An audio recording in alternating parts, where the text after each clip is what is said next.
que Lá Vem História, um programa com histórias reais para inspirar você.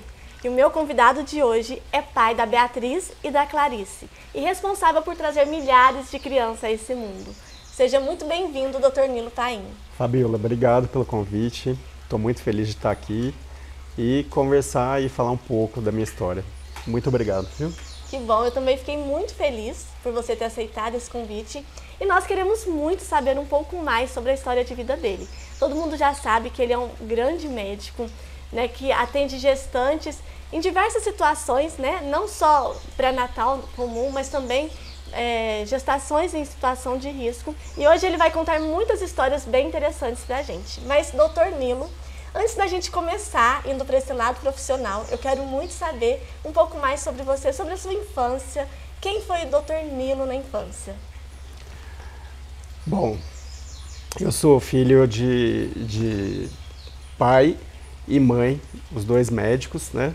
Meu pai é obstetra e ginecologista, minha mãe é pediatra e intensivista, né? Então, eu já nasci num ambiente assim bem rodeado de assuntos médicos, né? Isso fez parte da minha infância. Eu ia com meu pai passar visita nas pacientes, frequentava a Santa Casa de Franca. Eu vi todo o início do desenvolvimento do Hospital da Unimed hoje, como ele nasceu. Então, assim, eu sempre vivi isso muito intensamente, né? Uma vida dentro da medicina já, então, desde pequenininho. Sim.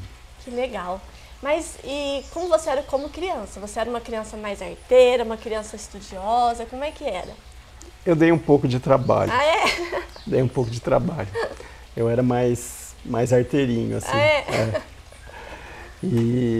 Mas quando eu era criança, mesmo eu vivendo tudo isso, eu não fui aquela criança que sempre falou em fazer medicina. Eu acho que assim, essa vontade, ou pelo menos ela se aflorou, né, no final da minha adolescência, né? Então, só depois que eu já estava terminando o colegial, que eu decidi que eu realmente queria fazer medicina, né? Uhum. Fiz 2 anos de cursinho para entrar onde eu queria. E valeu muito a pena, mas foi uma vontade que ela se aflorou no final da minha adolescência, não foi desde o início, assim. E antes, tinha algum outro desejo? Não, eu quero ser tal coisa. Porque toda criança, é sonho de criança, né? Tem criança Sim. que sonha em ser super-herói, tem criança que sonha em ser um monte de coisas. Tinha alguma coisa antes que você falava, não, isso aqui eu gosto? Eu sempre fui muito ligado a artes, né? Então, assim, eu gostava de desenhar. Talvez no início da minha adolescência eu pensasse em ser um produtor de TV ou trabalhar com marketing, alguma coisa do tipo, porque era o que me despertava interesse na época. Eu gostava bastante dessa área. Que legal, é uma área de criatividade, né? Sim, sim. E você sente que tinha uma pressão, às vezes, da família para você se tornar médico? Porque a gente sabe que medicina é uma coisa que vai indo na família, né? Às vezes um é médico e aí o filho vai se tornando médico e o outro, e vai dando aquela sequência na família, uma família de médicos. Tinha isso na sua casa ou não? Não. Sempre ficaram muito à vontade. Eu acho que na verdade tinha o oposto, né? Que a medicina tem um lado muito bonito, né? Da nossa atuação, um lado muito gratificante, mas também tem um lado penoso, né? Uhum. Da nossa formação, os desafios, as batalhas do dia a dia. Então, assim, não é tão fácil ser médico, né? Então, eu acho que meus pais sempre deixaram isso em aberto, né? Qualquer opção que eu quisesse seguir e que eu tivesse oportunidade, né? Isso sempre ficou em aberto. E eu acho que, na verdade, eles até tinham um certo receio, assim, perante tantas dificuldades, assim, da área médica, né? Mas quando eu assumi isso, foi muito bom. Quando eu tomei a decisão, foi um momento vitorioso para mim. Com certeza seu pai deve sentir muito orgulho, né? Porque um filho seguindo a carreira dele também. E, gente, não sei se vocês sabem, mas ele é o filho mais velho. Uma história legal que ele me contou esses dias é que aquela foto que existe lá na clínica Paim é a mãe dele, grávida dele. E eu achei isso muito interessante, porque é uma foto que todo mundo chega, vê e não tem nem ideia, né? E faz parte ali da história também da clínica, né? Sim, essa foto é muito emblemática, né? Ela foi tirada no jardim do do HC em Ribeirão Preto, da faculdade da USP. E na época eles estavam terminando a residência, né? E a minha mãe estava grávida. Estava estudando ainda. E ela estava grávida. E é uma foto muito legal. Eu acho que impactou muito eles, né? E simboliza muita coisa. Com certeza, o início da vida deles, né? Sim. Também. Porque foi dali que começou a surgir tudo depois, né? A família, a criação da família, acabou a residência trabalhando mais, depois veio a clínica. Mas já já a gente vai falar da clínica, gente, não vou entrar nessa história ainda. Eu sei que você tem irmãs, né? Sim. 2 irmãs. Sim, eu sou o mais velho, né? A minha irmã Carolina é médica também, otorrinolaringologista, mora em Brasília. E a Débora, minha irmã caçula, mora em São Paulo e trabalha no setor de políticas públicas da Prefeitura de São Paulo. Olha que legal, teve uma então que falou, não vou seguir essa área da medicina. A Débora fez direito na São Francisco, ela não quis fazer medicina, não. Que legal, então a gente vê que realmente tinha essa liberdade, né, de poder ficar bem à vontade para escolher a profissão. Foi uma profissão escolhida por amor mesmo, né? Gosto, me identifiquei e é isso que eu quero fazer na minha vida. Sim, foi um caminho, assim, foi uma escolha bem pensada, assim, ela nunca foi perene, nunca foi a única, né? Eu acho que ela veio no momento certo da minha vida, quando eu já tinha alguma maturidade para tomar essa escolha, que eu acho muito difícil um adolescente ter que escolher o que vai fazer pro resto da vida, né? Com certeza. Você chega ali no final do ensino médio e aquela obrigação, né, de, é agora, que eu vou ser, qual vai ser a profissão que eu vou carregar pro resto da vida? Justamente, eu complicado. acho um desafio isso. É um peso, né, às vezes ali. Uhum. Mas interessante. Aí conta pra gente agora, então, assim, ó, a gente sabe que naquela época, há quanto tempo você é formado? Eu me formei em 2011. 2011? 2011. E não tinha medicina em Franca ainda? Sim. E aí você foi para onde? Porque foi um novo desafio também, né? Eu passei na PUC de Campinas, né? Uma faculdade conceituada, né? Uhum. E eu fiz a minha graduação lá, na PUC de Campinas. E aí você ficou morando um tempo lá em Campinas? Deixou família, todo mundo e foi sozinho? Sim, sim. E aí depois disso, você já veio para Franca e começou a atender, como é que foi depois? Eu fiz a residência, né?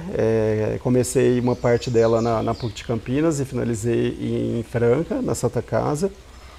E eu tenho os 3 anos da graduação para ginecologista e obstetra, né? E depois eu ainda fiz mais um ano de medicina fetal e gestações de alto risco no Hospital das Clínicas da USP em Ribeirão. E aí, nesse processo todo de estudo, aprender, fazendo residência, como é que ficou o coração? Você conheceu sua esposa nessa época ou foi depois? Como é que foi? Vocês se conheceram, Eu conheci a Eline, eu estava no 2º ano da faculdade, né? Ela também fazia medicina? E ela no 1º. Ela fazia direito na FDF, aqui em Franca, né? Nossa, então você estava em Campinas. E ela fazendo direito em Franca. Olha só, gente, então era um amor que tinha que acontecer, né? Porque ela lá do outro lado, né? Aliás, você lá do outro lado, um pouquinho mais, não tão longe, mas um pouquinho Esse distante, namoro gastou muita gasolina. Gastou. Né? Foi... Seus pais se gostaram, porque você não tinha desculpa para não vir a Franca, né? Eu vinha bastante a Franca nos finais de semana e ela também ia para Campinas, né? E foi uma época muito gostosa, assim. Eu pude vivenciar um pouco da faculdade dela e ela um pouco da minha. Nós, assim, ficamos amigos dos amigos da faculdade, tanto eu dos amigos dela quanto ela dos meus amigos. Foi uma época muito gostosa. Que legal. E aí, nesse processo todo, assim, de vocês namorando à distância, quanto tempo vocês ficaram juntos até falar assim, não, vai ser para a vida inteira, vamos assumir um relacionamento sério agora, a gente vai se casar? 7 anos. 7 anos? 7 Mas não anos. ficou 7 anos à distância, né? Depois você veio para Franca. Uns 2 anos aqui em Franca. 2 anos em Franca. Uns 5 anos à distância. Nossa, foi muito tempo. Eu falo que o amor, quando tem que acontecer, pode ter barreira, pode ter o que for. Acontece, né? E era pra ser, porque vocês são um casal que se dão super bem, né? Eu acho que sim. Ela vai falar assim, essa dúvida aí eu não sei, Nilo. Não, eu amo a Eline, é muito bom estar com ela e a gente tem sido muito feliz. Tem sido uma oportunidade mesmo de vida, estar junto dela e com a nossa família e as nossas filhas. São duas anjinhas, gente. São duas meninas simplesmente lindas. Parecem duas anjinhas mesmo, assim, aquele cabelinho loiro. E aí a sua primeira filha, a Beatriz, ela veio depois de quanto tempo? A Beatriz, ela nasceu, a gente estava com 2 anos de casado, né? Na época eu estava terminando a minha complementação especializada no HC. E eu estava lá em Ribeirão e a Eline estava em Franca. Então, mesmo casado, a gente ainda teve que ficar um tempo à distância, né? Uhum. E aí eu lembro do dia do parto, né? Que eu estava naquele ambulatório do HC, aquele ambulatório bem cheio, né? E terminava tarde, assim, terminava umas 6h30, 7 horas. E umas 5 horas da tarde, ela me ligou, falou que estava sentindo as primeiras contrações, né? Nossa. Mas estava leve ainda. Eu falei para ela, vai caminhar.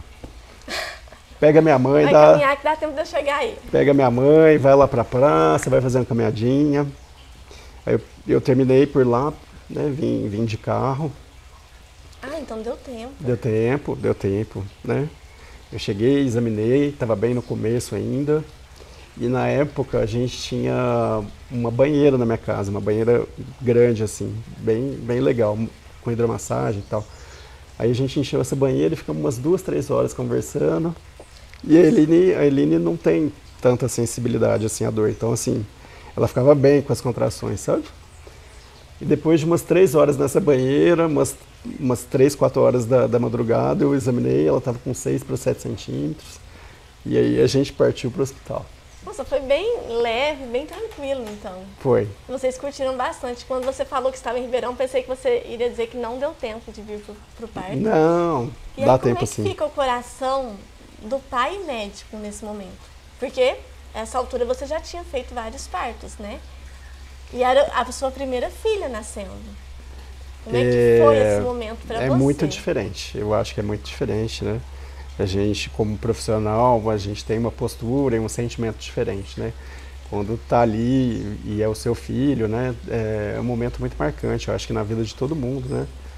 Então, assim, parece que você lembra de flashes, né? De detalhes do dia, cheiros, sensações, né? Então, assim, é um momento marcante da vida. Não sei se são para todos, né? Mas eu lembro de detalhes do dia, né? E foi muito legal. A Beatriz nasceu de parto normal, era o que ela queria, deu certo e foi maravilhoso. Que lindo. O parto é sempre uma experiência marcante mesmo, independente assim, se é o primeiro, segundo, né? Eu falo que filho é filho, né? Quando vem, a gente sempre sente novamente, sempre vai registrar. E que legal, porque eu falo que é muito importante também um médico que já passou por essa experiência, de saber o que é um filho, porque você consegue ter um olhar diferente também para aquele pai e aquela mãe que está ali naquele momento deles. Porque como você já vivenciou, você entende o quanto isso é importante também na vida daquele casal. Sim. Que é diferente de quem nunca teve essa experiência. Às vezes, né, um médico que nunca viveu isso, ele nunca vai entender o que o casal realmente sente, porque é um momento de extrema adrenalina, acho que posso dizer assim. Até uma certa fragilidade ali, né? Principalmente para parto normal, você tá com aquela expectativa, vendo tudo acontecer e assim, tem que deixar rolar, né? E cada mulher reage de um jeito, né? Eu acho que algumas ficam felizes. O meu primeiro parto foi normal. E eu diverti muito, eu ria, brincava, ficava falando assim, tira foto. Então eu tava com a dor, mas eu ficava rindo e brincando a todo momento. Já na cesárea, que foi o segundo, eu já fiquei mais tensa, sofrendo. Mas eu acredito que tem mulheres que diante de um parto, principalmente parto normal, devem ficar nervosas, irritadas. Já ouvi algumas histórias, tem isso, de mulheres que ficam muito estressadas. Olha, eu acho que as experiências são muito variadas, né? Eu acho que deve ter, sim, algumas famílias que têm interferência, né, de parentes, conhecidos, né? Ainda existe no Brasil uma cultura um pouco cesarista, assim, eu acho que isso é uma realidade que a gente está todo dia tentando mudar, né? E investir no parto normal para quem quer e tem todas as condições de conseguir, né? Eu acho assim, nada contra a cesárea, eu acho que a cesárea salva a vida de muitas mães e crianças, né? Mas eu acho que ela tem que ter uma indicação, né? Sim. Se aquela gestante ela não quer o parto normal, se ela estudou sobre o assunto, se ela amadureceu a ideia foi uma escolha, e foi né? uma escolha, tudo bem. Mas assim, foi oferecido a ela esse amadurecimento, sabe? E eu acho que é uma questão de políticas públicas do país mesmo, né? Você investir no aumento da taxa de parto normal, né? E quando a minha esposa me pediu para a gente investir nisso, né? Na tentativa do parto normal, a gente sabe que a primigesta, né? A mulher que está grávida pela primeira vez, ela é a nossa coqueluche, assim, entende? Você tem que investir nessa gestante, porque aumenta muito as chances no transcorrer da vida daquela mulher, ela ter outros partos normais, né? Então, não que uma mulher que tem uma cesariana anterior não possa tentar um parto normal, muito pelo contrário, é outra coisa que a gente tem que investir também. Importantíssimo falar sobre isso, porque eu vejo muitos médicos falando que não. Que assim, teve uma cesárea, agora dificilmente você vai ter um parto normal, ou porque não pode de jeito nenhum, é arriscado, então não existe isso. Dá para ser feito esse investimento, né? Eu acho que tem que ser um parto mais monitorado, não é um parto assim que você deixa acontecer, você tem que estar vigilante ali, algumas questões daquela cesariana anterior, né? Mas dá para ser investido sim, na mulher que já tem uma cesárea, se é do desejo dela, né? Se ela internar em trabalho de parto, principalmente, tem grandes chances dela conseguir ter o parto normal que ela sempre quis. Que legal, né, gente? Então você aí, que já teve uma cesárea, mas sonhava com um parto normal e não pôde ser assim, né? Ainda tem uma chance, olha só que legal isso. Legal. Doutor Nilo, a gente não pode esquecer de falar da Clarice, né? Sim. Eu sei que a história do parto da Clarice é bem legal também, e eu acho legal trazer essa história aqui para vocês, da gente entender que muito mais do que um médico é também um pai, né? Alguém que já vivenciou todas essas experiências e até de uma forma agora um pouco mais inusitada. Então eu quero que você conte pra gente um pouquinho como é que foi o parto da Clarice. Aonde sua esposa estava? Vocês estavam juntos? Não? Como que foi? Conta pra gente. Bom, como eu estava falando, né? Eu não sei se é assim para todo mundo, mas eu lembro dos detalhes assim Dela do dia, também. né? Eu lembro que à tarde a gente foi tomar um café numa cafeteria, que aí eu esqueci o nome da cafeteria, mas era no caminho pro Hospital do Coração, ali na saída da cidade. Uma cafeteria muito legal, era novidade na cidade, a gente estava tomando café, e aí eu percebi que a Eline estava tendo algumas contraçõezinhas já de talvez... Mas ela te falou que estava ou você olhou para ela e falou assim? Não, ela estava tendo contrações. Mas ela não quis fazer alarde, ela falou que estava bem, mas ela já estava tendo algumas contrações, né? Isso era... E lembrando que ela não é tão sensível à dor, né? Então... Sim, ela realmente não é tão sensível à dor.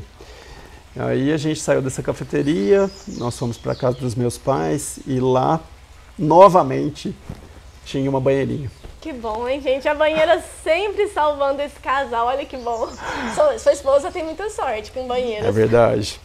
E a banheira que tinha lá era uma ofurô que só cabe uma pessoa. Perfeita para ela nesse momento. Então ela ficou lá quietinha, ficou lá umas 2 horas, eu acho, né? E aí na hora que ela saiu, ela falou, olha, agora apertou, hein? Não, peraí. Então, gente, seguinte, vamos parar por aqui. Nesse agora apertou. A gente vai fazer um breve intervalo e eu já volto para ele continuar essa história.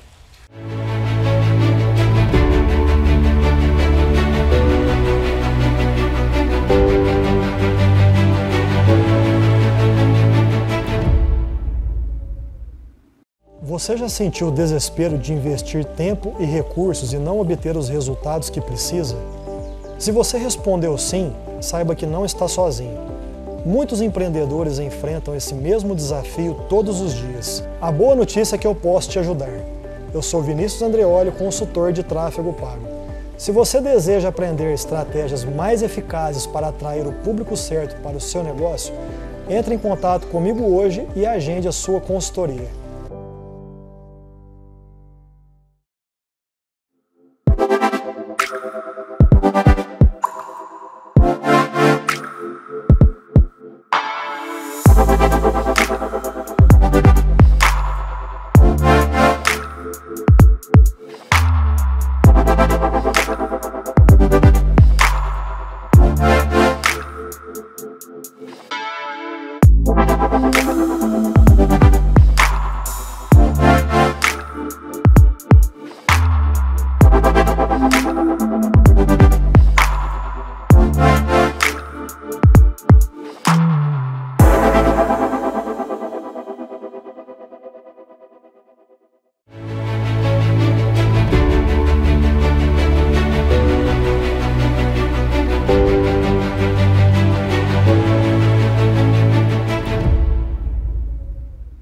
Voltamos, pessoal, e vamos saber agora o desfecho dessa história. Doutor, então vocês estavam lá no furô, e aí sua esposa... Só ela.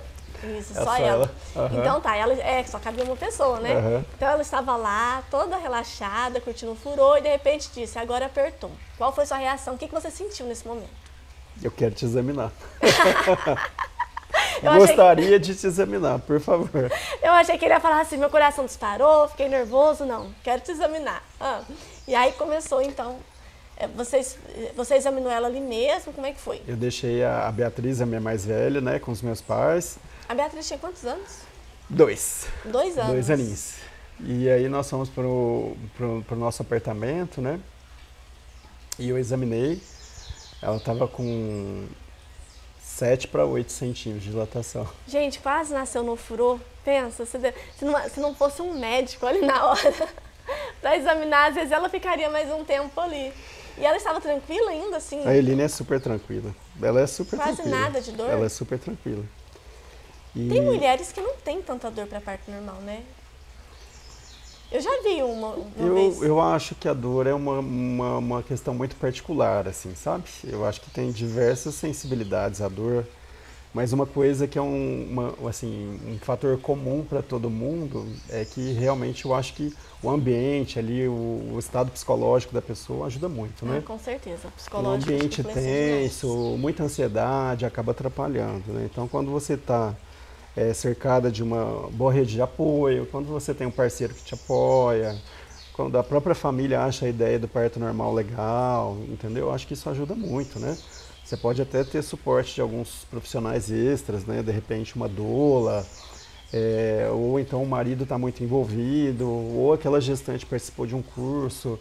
De qualquer forma, ela se envolveu com a ideia do parto normal e teve apoio. Eu acho que isso faz toda a diferença e dá um suporte a mais para ela enfrentar aquela dor do parto, né? Eu acho que é isso que faz a diferença. Se sentir mais segura, né?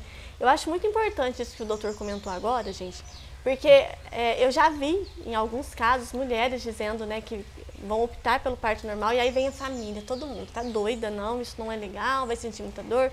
E realmente, assim, vai de cada pessoa, né? E também sobre curtir o momento, porque eu falo que quando eu tive a experiência do parto normal, por exemplo, era uma adrenalina tão grande, porque o amor da minha vida ia nascer. Então, ao mesmo tempo que eu sentia a dor, eu desejava aquela dor, porque eu sabia que estava perto. Então, quanto mais eu sentia, mais eu queria, porque meu filho ia chegar nos meus braços. Então, é muito importante, sim, respeitar a decisão da mulher, independente do que ela escolheu, né, do tipo de parto que ela escolheu. É muito importante respeitar e apoiar, porque já é um momento de muita fragilidade mesmo. Acho que o emocional já fica muito... a flor da pele. Isso, a flor da pele. A flor da pele. Então, quanto mais a gente puder respeitar e sempre apoiar, melhor ainda. E vamos dar continuidade na sua história, né? Senão o pessoal vai ficar curioso, vai que a gente se perde aqui. Vocês foram para o apartamento, aí você examinou ela. E ela estava com 7 para 8 centímetros, né? Mas a intenção não era fazer um parto domiciliar. Então, a gente seguiu para o hospital, né? E a Clarice nasceu também de parto normal. Porém, só que teve um detalhe, né? Na época, a obstetra estava viajando, né? É uma colega muito querida, muito competente, mas que por um acaso não estava na cidade. Parto a gente não decide a hora, né? E aí sobrou aqui para o pai assumir esse parto, mas foi ótimo. E como legal. É que foi para você olhar e falar, vou assumir esse parto? Porque era sua filha nascendo, né? Acho que... misturou um pouco as coisas, né? Eu acho que assim, numa situação planejada, não é não legal é fazer isso, né? Mas foi tudo muito bem, não teve nenhuma complicação, né? E foi o parto normal que ela queria, novamente ela conseguiu. Cheia de confiança também, porque você mais do que ótimo, estando né? ali para dar a mão, estava lhe ajudando. Foi um parto em família, né? A pediatra que recepcionou foi a própria avó, né? Olha que legal. Então foi um parto em família, foi um parto muito bonito. Da Clarice também foi um parto muito legal. Uma história bonita, Da né? saudade. Da saudade. Saudade, daqui a pouco arruma mais uns. Quem sabe, né? Que história legal. Eu acho muito bacana ouvir essas histórias assim, porque, como eu disse, né, a gente vê que tem todo um lado humano mesmo, de poder vivenciar, experimentar tudo isso. E que bonito, né? Talvez teria o risco dela entrar em trabalho de parto no carro. Sim. Chegou a pensar nisso? Com certeza. E aí, ia parar o carro? O que você faria? Olha, o parto domiciliar, né, ele acontece, né, é uma cultura nova, né, das últimas décadas, o parto hospitalar, né. Eu acho que assim, a gente como médico, né, a gente fica muito focado ali nas potenciais complicações, mas o parto domiciliar acontece. Que é né? um risco, né? A gente Sim. não pode esquecer que existe Sim, riscos também né? no domiciliar, né? A minha avó teve os partos na fazenda, né? Então, assim, os partos domiciliares acontecem, né? Mas a gente tem uma segurança a mais dentro de um hospital nos principais fatores de risco das complicações, né? Que seriam as hemorragias, né? E as infecções. Então, a gente fica mais tranquilo estando dentro do hospital. Ai, que bom. E nada melhor do que trazer uma filha ao mundo, né, de uma forma bem tranquila, assim, para não ter que ficar... Acho que talvez seria até mais complicado, imagino, né, o próprio pai fazendo um parto dentro de casa, e aí você já conhece todos esses riscos que podem acontecer.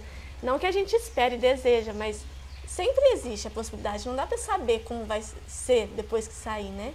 Sim, por questões de segurança, o plano era realmente ter um parto humanizado dentro do hospital e foi pleno.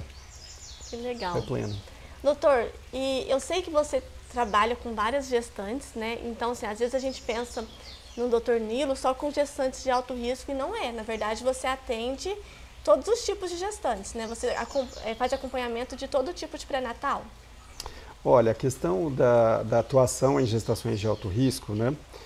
Alguns casos, eles já são triados como tal, né? Pacientes com perdas, trombofilias, usando um anticoagulante, pacientes com um passado de prematuridade extrema. Então, essas pacientes, elas já têm um certo histórico, né? E elas já estão classificadas como gestações de alto risco, mesmo pelo próprio passado, né? Mas toda gestação, no transcorrer daquela gravidez, as principais patologias da obstetrícia, elas podem aparecer da metade para o final da gestação, né? Então, uma gravidez que tem um potencial, né, que tudo corria bem, né, pode aparecer uma pré-eclâmpsia grave por volta das 28, 30 semanas e mudar todo o curso da história, né? Então, diabetes gestacional, grande parte dos casos vão acontecer da metade para o final da gestação, né? Então, a obstetrícia hoje, né, na minha opinião, e acredito que de vários colegas, né, ela tem se concentrado, né, tem gerado verdadeiros esforços, né, um verdadeiro investimento nas questões preventivas, né? Então, o obstetra ali que faz um pré-natal, ele não precisa ficar falando isso para paciente, mas ele está sempre pensando nos potenciais riscos, né? Sempre examinando. E algumas questões que a gente tem conseguido prever, né, esses riscos, né? Por exemplo, medir o colo de uma primigesta no meio da gestação, tentar detectar um colo mais curto de uma paciente que a gravidez dela é uma lousa em branco, ela não tem um passado obstétrico, né? Avaliar risco de pré-eclâmpsia, né? Que também é um desafio na primigesta, na mulher que está grávida pela primeira vez, né? Porque hoje tem prevenção, né? A gente tem oferecido o AS para as pacientes que a gente, né? O ácido acetil salicílico para as pacientes que a gente consegue detectar esse risco. Mas seria para quem tem o risco de ter uma pré-eclâmpsia ou para quem já está nesse início? Vocês começam a medicar? Olha, o AS, ele revolucionou a obstetrícia nos últimos anos, né, com todos os estudos que mostraram o benefício, né, do uso durante a gestação. A proposta é você fazer o uso do AS desde o início, né, desde a fase de embrião até as 36 semanas, né, de maneira a realmente prevenir a pré-eclâmpsia. Que legal, não sabia disso. Numa primeira luz dessas questões, eu acredito que tenha sido até pensado em fazer o uso universal do AS para todas as grávidas, né? Mas algumas questões impediriam isso. Uma paciente que tem alguma questão, uma púrpura trombocitopênica, ou então o próprio risco de dengue, né? Não seria interessante de maneira alguma você ter uma dengue hemorrágica usando o AS. Então, a proposta foi você triar essas pacientes, né, avaliar essas pacientes de risco, e isso é mais complicado na Primigest, né, e assim que detectado o risco, ou na entrevista, ou num exame de ultrassom, você oferece o AS, né. Então, acho que você pode, né, nessa triagem de risco, unir as duas coisas, né, fazer a entrevista, tentar detectar os fatores de risco sociais, étnicos, de ter a pré-eclâmpsia, e você pode lançar a mão de alguns instrumentos, e um deles é o ultrassom, né, o Doppler do morfológico do primeiro trimestre, né. Eu gostaria muito que isso virasse uma rotina, mas alguns colegas já pedem o exame dessa maneira, né. Então, o Doppler das artérias uterinas do primeiro trimestre, junto com uma boa entrevista, pode triar bem aquela paciente que vai ou não usar o AS, e isso na primeira gravidez dela. Eu acho que isso faz toda a diferença. Eu não sabia desse tipo de informação, e acredito que muita gente também não sabia.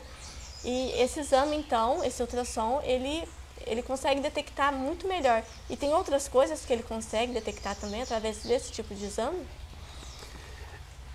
O ultrassom, né, no transcorrer dos últimos anos, tem se invertido a ordem dos fatores. Sempre se valorizou muito os últimos exames da gravidez e se relegava a quase nada os primeiros.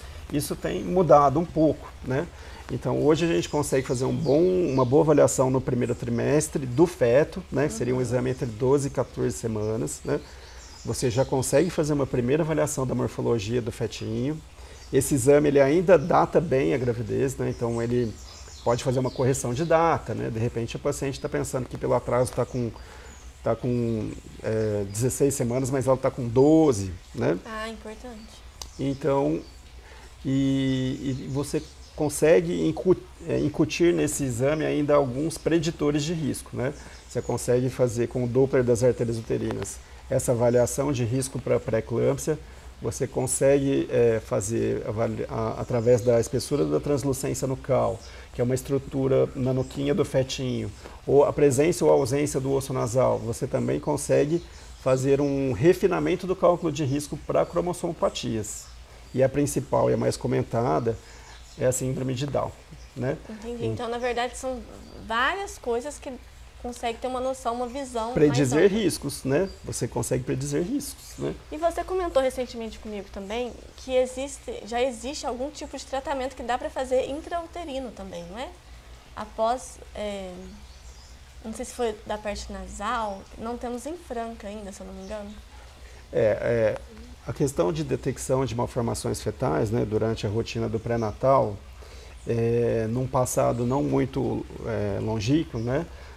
Às vezes a gente detectava algumas malformações, mas é óbvio, né? Iria esperar a criança nascer para depois avaliar aquela questão com mais calma e tudo mais, né? Algumas patologias já tem intervenção intraútero, sim, né? Então, a meningomielocele, em alguns casos, né? Você pode ter uma cirurgia intraútero, né? Esse nível de complexidade franca ainda não alcança, né? Mas é a nossa responsabilidade lá na clínica fazer esse diagnóstico, orientar o paciente, encaminhar, e já tivemos bons resultados dessa intervenção intraútero antes mesmo do bebê nascer. É muito importante ter um olhar, né, bem diferente. Às vezes, eu acredito que tem algumas gestantes que elas pensam que o ultrassom é para ver o bebê. É o dia de alegria da mãe, porque é o dia que vai ver o bebê, vai ouvir o coraçãozinho. Mas, na verdade, talvez nem todos os médicos explicam o motivo do exame, justamente para não deixar elas tensas, né? Que nem sempre os médicos falam para que serve aquele determinado ultrassom. Mas é um exame muito importante mesmo, porque todas as vezes que a gente deita para fazer ultrassom, é para ver como o bebê realmente está, né? Não é só para ver ele mexendo, descobrir sexo, que tem muita mãe também que fica focada nessas partes, né? É uma mistura de sentimentos, né? Sim. O profissional está ali para cumprir um exame importante na rotina, que vai diminuir o risco daquela gestante, né? Fazer o exame de maneira formal, com laudo assinado, num serviço capacitado. Eu acho que isso faz toda a diferença, né? O ultrassom pode ser usado para diversão também, né? Mas a mãe os exames... acaba pensando, mas eu quero dizer assim, que existe algo muito maior por trás disso, né? Sim, e por com isso certeza. que é tão importante também a gente sempre buscar não querendo falar de ninguém, mas assim, focar em buscar o melhor lugar para fazer esse tipo de exame, porque às vezes um problema que pode ser detectado com antecedência pode ter uma solução, né? E às vezes, talvez o olhar de quem está fazendo aquele exame não seja um olhar tão experiente. Isso pode também atrapalhar, ver isso, não pode? Existe essa possibilidade? Porque eu acredito que assim, tudo que a gente faz, quanto mais a gente faz, melhor a gente fica, né?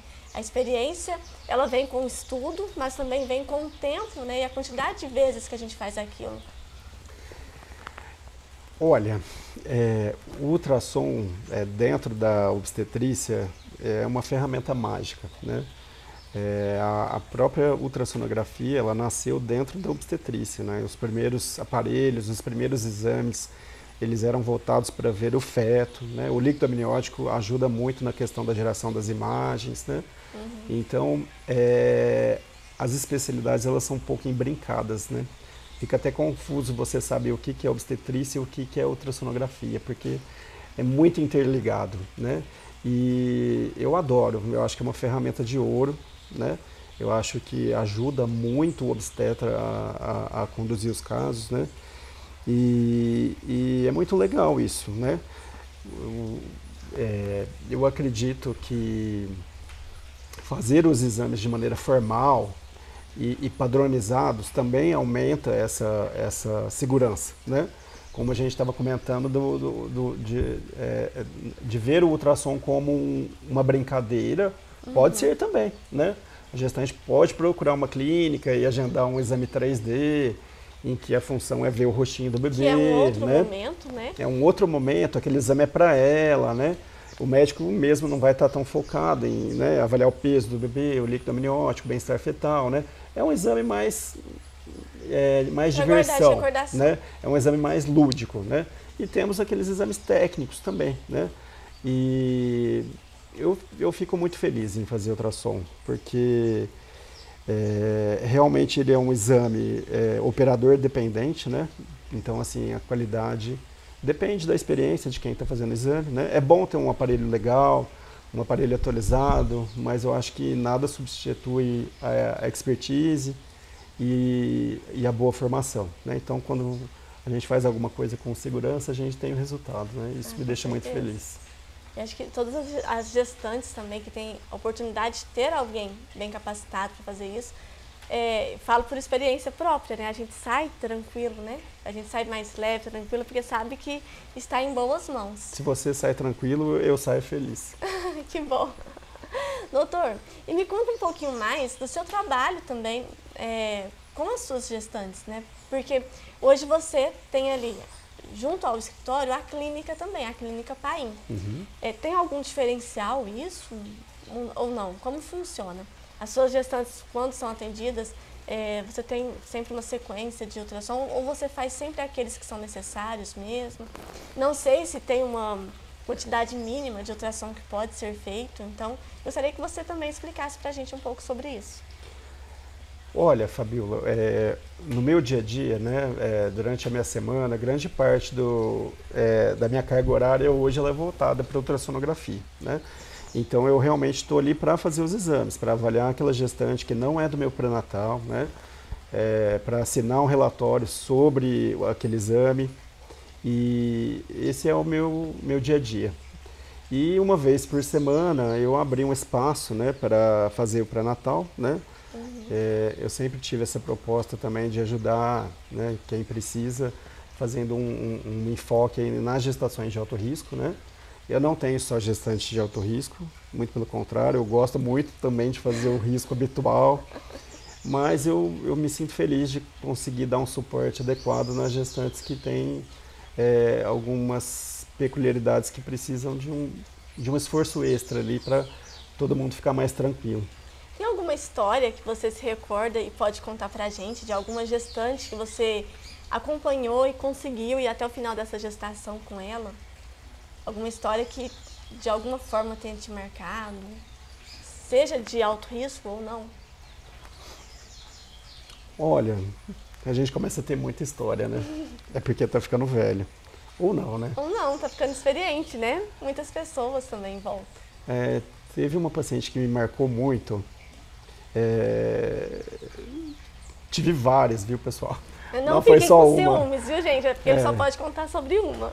Mas era véspera de Natal e na época, eu acho que assim, eu acho que foi 2019. Tava tudo fechado, não tava lugar. Os outros serviços de ultrassom da cidade eu acho que estavam fechados e tal. Eu acho que só tinha gente funcionando. Então era bem vésperazinha ali de Natal, talvez ali pelo dia 20. Peraí, só um pouquinho, gente. Eu já vi que essa história vai ser muito interessante, então vou fazer um breve intervalo e a gente já volta.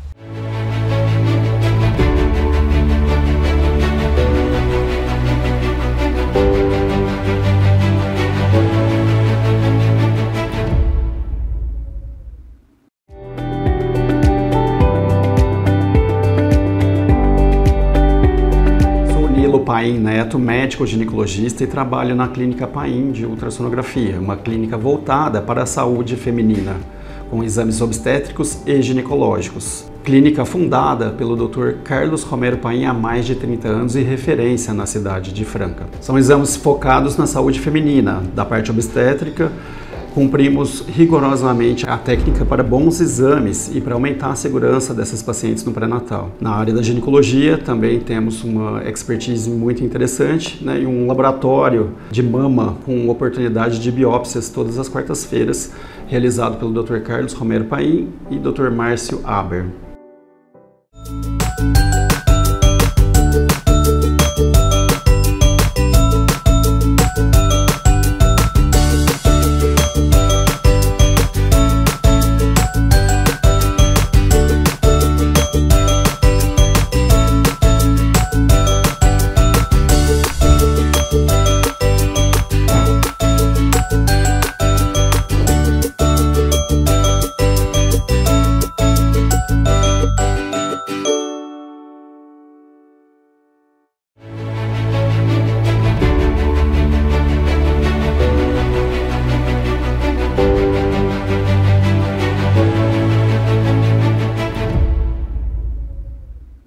Voltamos e agora o Dr. Nilo vai terminar de contar essa história pra gente. Então, doutor, como é que foi?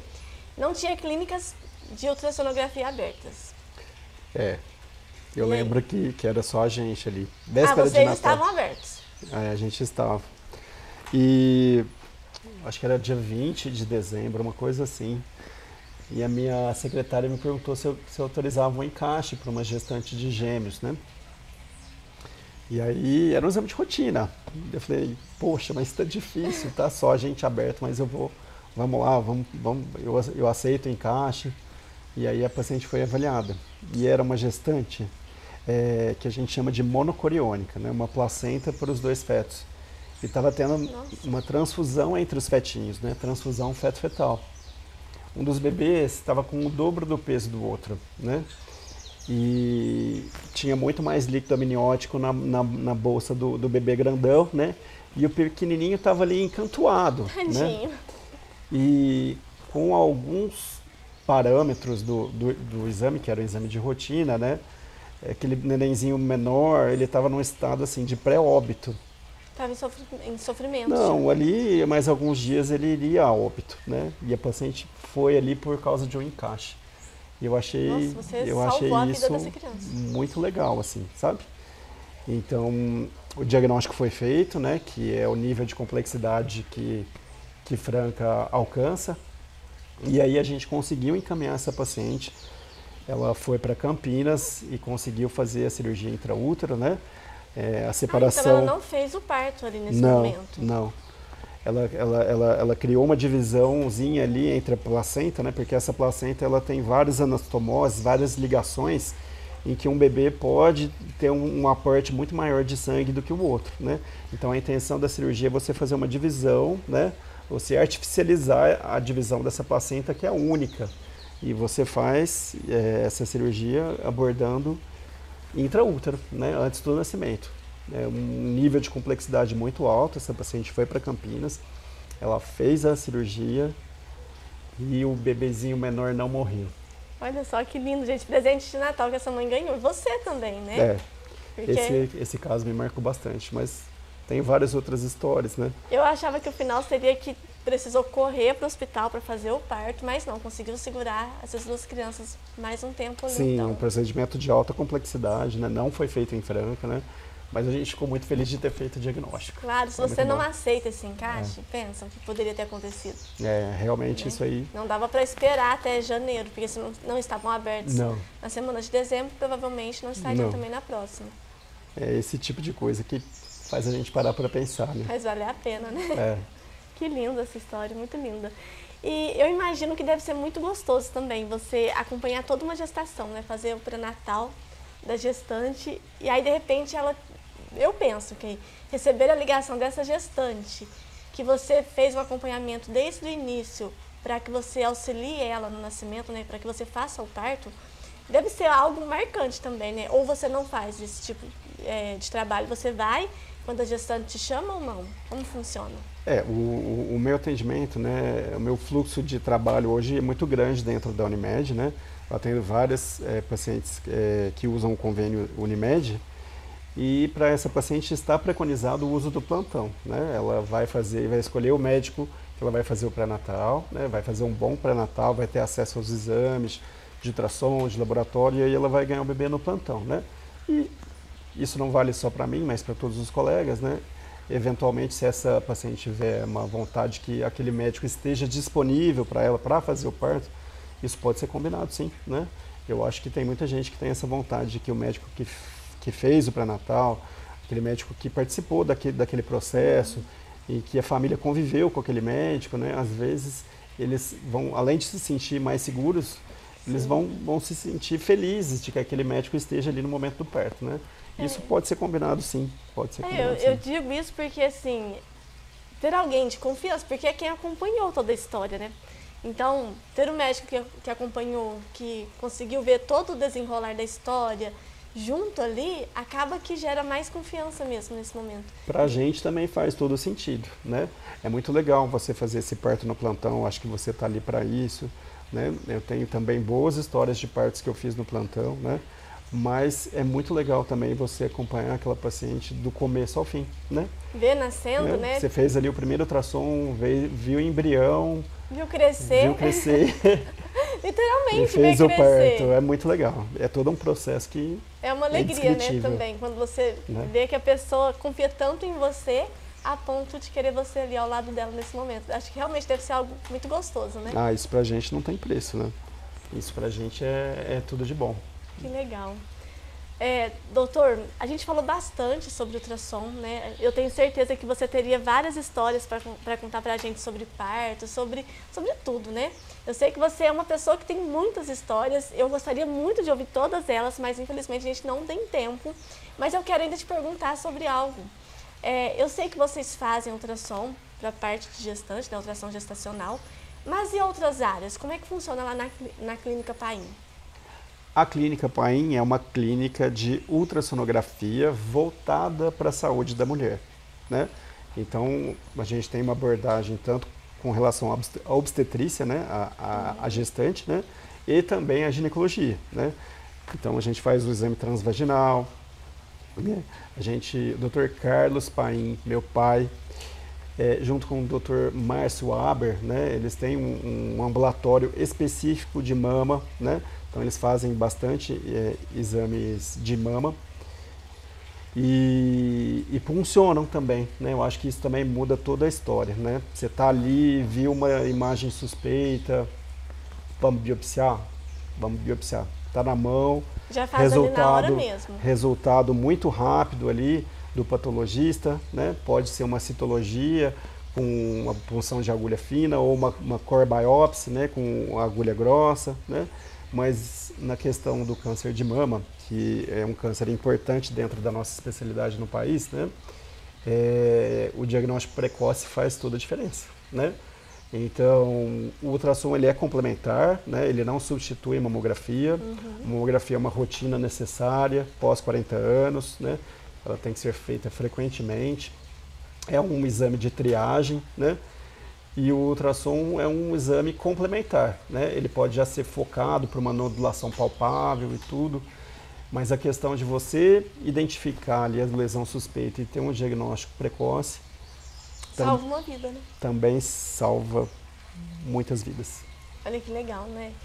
Interessante isso, porque, mais uma vez, a gente fala sobre aquele olhar, né? De olhar, desconfiar e simplesmente falar, não, deixa eu dar uma atenção especial e fazer essa biópsia. Gente, eu tenho certeza que teriam, sim, muitas histórias incríveis. O papo tá tão gostoso. Eu queria ficar aqui mais horas conversando com você. Talvez a gente até marque um outro dia, por que não? Porque, com certeza, tem muitas histórias. Eu queria saber ainda como foi, como é que seu pai teve a ideia da clínica. Muita coisa, mas, infelizmente, não dá tempo de perguntar tudo isso. Nosso tempo acabou. Eu gostaria muito de te agradecer por ter aceitado esse convite, por dividir a sua história com a gente. Fiquei muito, muito feliz mesmo. Eu também gostaria de te agradecer. Acho que é uma experiência nova para mim, né? E tudo que é novo deixa a gente assim meio, será? Né? Mas foi muito gostoso, foi muito espontâneo, foi muito legal esse nosso bate-papo. Muito, muito obrigado pelo convite. Ai, que bom. Fico feliz que você gostou. E, pessoal, então, até o próximo Senta que lá vem história.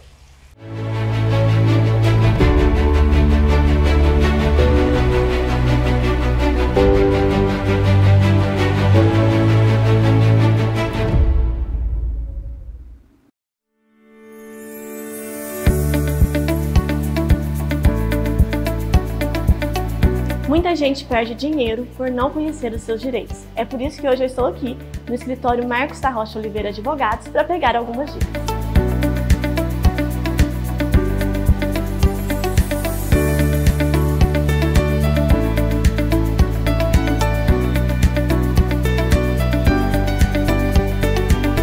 Pessoal, estou aqui agora com o Dr. Marcos da Rocha Oliveira Advogados, CEO aqui do escritório, e ele vai passar algumas dicas para nós. Mas antes, doutor, há quanto tempo o senhor já atua na área?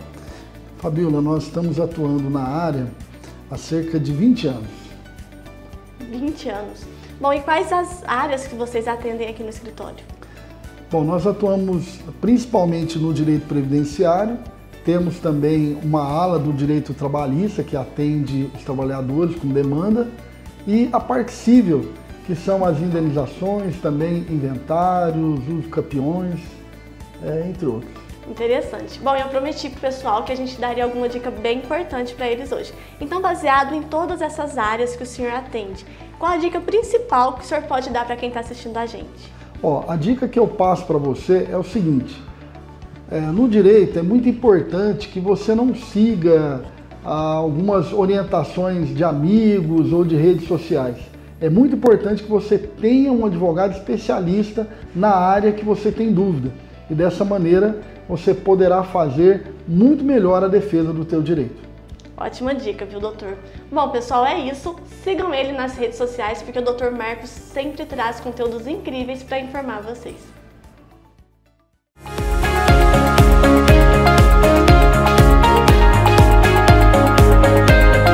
Seja bem-vinda à Clínica Tamara Lestes. Nós somos especialistas no embelezamento natural do olhar. Aqui você encontra procedimentos que envolvem a beleza e o bem-estar, como cílios, sobrancelha, massagens, micropigmentação, entre outros. Nossa equipe é preparada para oferecer o melhor atendimento com as principais tendências do mercado. Rua Álvaro Abranches, 1490, Cidade Nova. Reserve o seu momento e venha viver essa experiência. Olá pessoal, eu vim apresentar para vocês a 3B Studios. São mais de 800 metros quadrados, distribuídos aí em 9 estúdios diferentes para você usar e abusar da sua criatividade.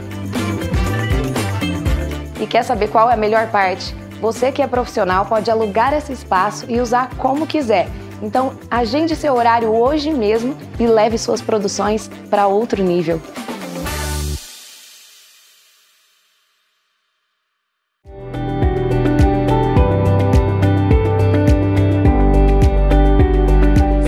Paim Neto, médico ginecologista e trabalho na Clínica Paim de ultrassonografia, uma clínica voltada para a saúde feminina, com exames obstétricos e ginecológicos. Clínica fundada pelo Dr. Carlos Romero Paim há mais de 30 anos e referência na cidade de Franca. São exames focados na saúde feminina, da parte obstétrica, cumprimos rigorosamente a técnica para bons exames e para aumentar a segurança dessas pacientes no pré-natal. Na área da ginecologia também temos uma expertise muito interessante, né, e um laboratório de mama com oportunidade de biópsias todas as quartas-feiras, realizado pelo Dr. Carlos Romero Paim e Dr. Márcio Aber.